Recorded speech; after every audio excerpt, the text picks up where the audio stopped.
Hi everyone. तो केफ of India ने quarter results announce कर दिए हैं। तो एक बार इनका क्वार्टर रिजल्ट चेक करते हैं और इसके अलावा इस वीडियो में इस कंपनी का फंडामेंटल एनालिसिस भी देखेंगे और साथ में टेक्निकल भी देखेंगे कि आने वाले टाइम में ये कंपनी कैसा परफॉर्म कर सकती है। तो पहले हम इसका रिजल्ट देखते हैं। तो अगर हम रिजल्ट पे नज़र डालें तो इस कंपनी ने लास्ट ईयर सेम क्वार्टर में 2854 करोड़ का रेवेन्यू किया था, यानी ये लैक्स में दिया हुआ है, यानी कि 28 करोड़ के आसपास में। और इस साल वो बढ़ के हुआ 37 करोड़ हुआ है। मतलब हम बोल सकते हैं करीब 25% के आसपास में ग्रोथ है, 25-30% का ग्रोथ है परसेंटेज टर्म में। और अगर हम प्रॉफिट की बात करें तो यहाँ पे सबसे नीचे आता हुआ लिखा है प्रॉफिट फॉर द पीरियड यहाँ पे। तो लास्ट ईयर उन्होंने 8.9 करोड़ का प्रॉफिट किया था, मतलब लगभग 9 करोड़ मान लीजिए। और इस बार जो है बढ़ के 10 करोड़ हुआ है। तो 9 करोड़ से 10 करोड़ होना मतलब करीब करीब 10-12% का ग्रोथ इन्होंने किया है। तो रेवेन्यू ज़्यादा बढ़ा है बट प्रॉफिट उस हिसाब से नहीं बढ़ा, मतलब कंपनी के मार्जिन जो है वो हैम्पर हुए हैं। तो कंपनी ने मार्जिन इंप्रूव नहीं कर पाई है। तो वन ऑफ द रीज़न की ये कंपनी सक्सेस हुई थी पिछले कुछ टाइम में, इसका ये रीज़न था कि इसका मार्जिन काफ़ी ज़्यादा था। जैसे ये कंपनी देखिए, तो ये कंपनी एक्चुअली पॉपुलर क्यों हुई, क्योंकि ये कंपनी ने सन 2020 में अपना आईपीओ लाया था कोविड के जस्ट बाद। उस टाइम एक एसएमई आईपीओ था, मतलब एक बहुत ही छोटी कंपनी थी। और उस टाइम ये 15 करोड़ की मार्केट कैप पे आई थी। और संयोग को बस कोविड के जैसा आईटी कंपनीज का डिमांड बहुत ज़्यादा बढ़ गया था। तो उस टाइम ये जो छोटी कंपनीज थी उनके प्रॉफिट बहुत तेज़ी से बढ़े थे। और जैसे जब कोई कंपनी छोटी होती है तो वहाँ पे बेस इफेक्ट काम करता है।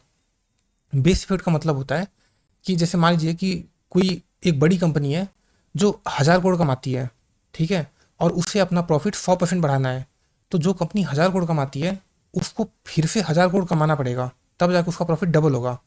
तो 1000 करोड़ पे 1000 करोड़ कमाना बहुत कठिन है, ठीक है। लेकिन मान लीजिए कोई कंपनी सिर्फ 10 करोड़ कमाती थी, तो उसको सिर्फ 10 करोड़ और कमाना पड़ेगा अपने प्रॉफिट को 100% इंक्रीज करने के लिए।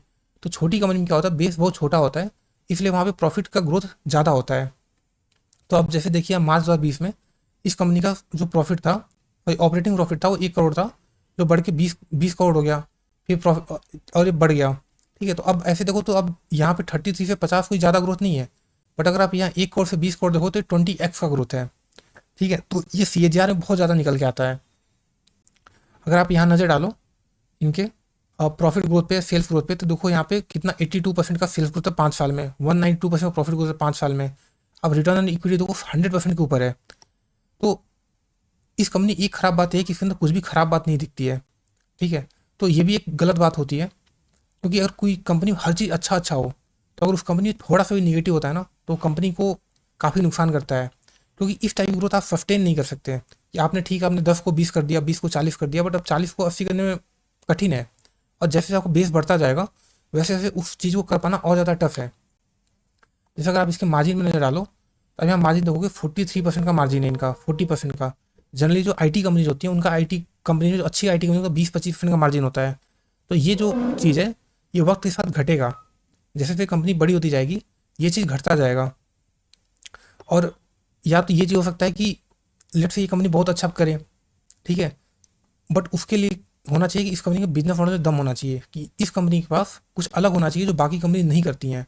जैसे TCS, विप्रो, इन्फोसिस, ये सब भी आईटी सर्विस कंपनी है।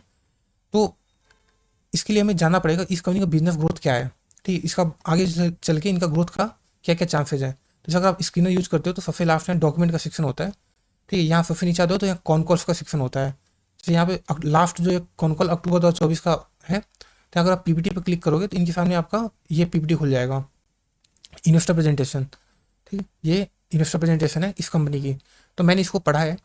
तो जैसे यहाँ पे इन्होंने पेज नंबर 17 पे लिखा है ग्रोथ स्ट्रेटजी के बारे में। तो मैं एक काम करते हैं, हम यहाँ पे पेज नंबर 17 पे चलते हैं, ठीक, और देखते हैं इस कंपनी का ग्रोथ स्ट्रेटजी क्या क्या है, ये कंपनी आने वाले टाइम में कैसे ग्रोथ करेगी, ऐसा इस कंपनी की मैनेजमेंट कैसा सोचता है। तो जैसे अगर आप यहाँ पे देखोगे तो जैसे इन्होंने लिखा है कि हम डाइवर्सिफाई करेंगे, ठीक, अक्रॉस वेरियस जोग्राफीज है, हमारे पास लीडरशिप है, हमारे पास एक्सपीरियंस प्रमोटर्स है, मैनेजमेंट है। बट इसके अंदर कोई भी ऐसी बात नहीं लिखी है कि जो इसको बाकी लोगों से अलग बनाती हो। जैसे इस कंपनी के पास कोई पेटेंट हो, ठीक है, या कोई अलग टेक्नोलॉजी पे काम करती हो जो आमतौर पे जो ट्रेडिशनल जो लेगेसी कंपनी है वो उस पर काम नहीं कर सकती, कोई ऐसी चीज़ हो।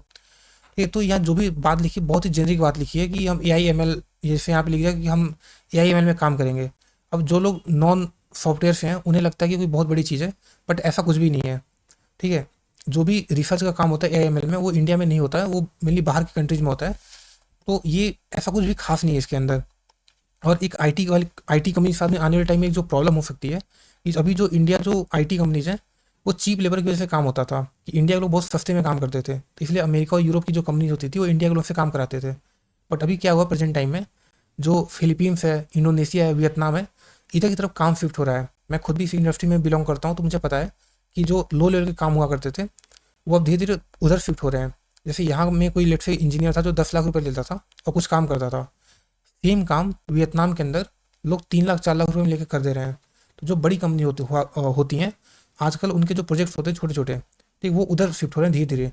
तो आने वाले टाइम में एक आईटी कंपनी के लिए एक चैलेंजिंग टास्क होगा कि अपने प्रॉफिट को, मार्जिन को प्रोटेक्ट कर पाना।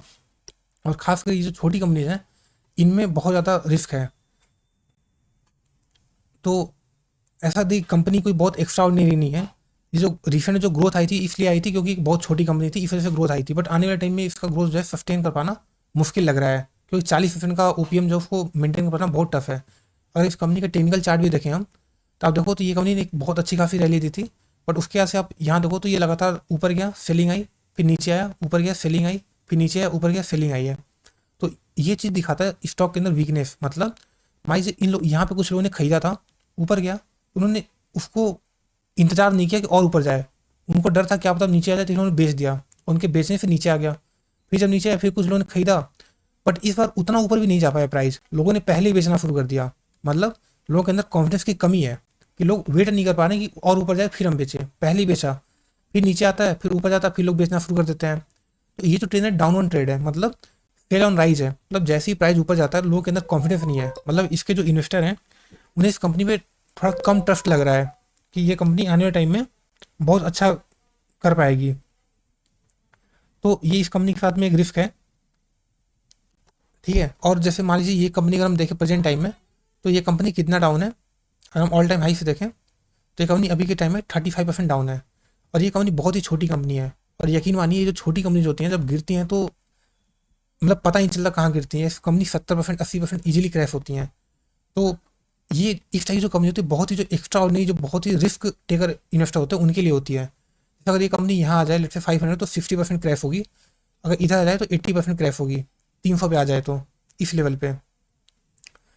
मैं ऐसा नहीं बोला कि क्रैश होगी, लेकिन मैं बता रहा हूँ कि जो जनरली जो छोटी कंपनीज होती हैं उनके अंदर गिरावट बहुत शार्प होती है। तो इस टाइप की कंपनी किन्हें इन्वेस्ट करना चाहिए, पहले तो जो लोग रिस्क ले सकते हैं। और यूजली रिस्क मतलब आपकी एज के ऊपर डिपेंड करता है। अगर आप कम एज के हो, ठीक है, आपकी फैमिली में डिपेंडेंसी कम है और अपने से आप पैसा ले सकते हो कुछ भी, ठीक, मतलब आपको फर्क नहीं पड़ता कि हाँ ठीक है मेरे 1-2 लाख रुपए डूब जाए तो कोई बड़ी बात नहीं, बट अगर वो 1-2 लाख रुपए काफ़ी ज़्यादा बन गए तो मुझे अच्छा लगेगा। तो अगर आप उस टाइप के इन्वेस्टर हो तो आप इस टाइप की कंपनी देख सकते हो। अदरवाइज आप थोड़ा रिस्क को कम करना चाहते हो तो आपके लिए ये टाइप की कंपनी नहीं है, ठीक है। क्योंकि इन टाइप की कंपनीज को आप यहाँ कोई पकड़ नहीं पाओगे। ये कंपनीज का न्यूज़ आप तभी सुनोगे जब कंपनी ऑलरेडी बहुत ज़्यादा भाग जाती हैं, ठीक है। जब किसी भी स्टॉक की सारी मलाई निकल जाती है आप उसके बाद एंट्री करोगे तो आपको कुछ भी नहीं मिलेगा, ठीक है। तो ये इस कंपनी को रिस्क जो है, और अभी के लिए जैसे बताऊँ कि अगर रिजल्ट के ऊपर है, कल का आपको वेट करना पड़ेगा कि अगर रिजल्ट खराब हुआ और यहाँ से अगर ये नीचे गिरा तो यहाँ देखो तो बीच में कोई ज़्यादा सपोर्ट नहीं दिख रहा है, तो हो सकता है और नीचे आ जाए। बट हाँ अगर कल मार्केट रिजल्ट अच्छा लगा ऊपर गया तो मे भी थोड़ा सा आपको खरीदने का मौका दे सकता है, ठीक। अगेन सिर्फ रिस्क लेने वालों के लिए, बाकी लोग इस कंपनी से दूर रहें। तो अगर आपको वीडियो अच्छा लगा तो आप प्लीज़ वीडियो लाइक कर दीजिए और चाहो तो आप चैनल को सब्सक्राइब कर सकते हो, ठीक है। मेरा थोड़ा चैनल का नाम कठिन है तो मे बी नेक्स्ट टाइम आपको पता नहीं चलेगा आपने किस चैनल पे वीडियो देखा था। तो थैंक यू।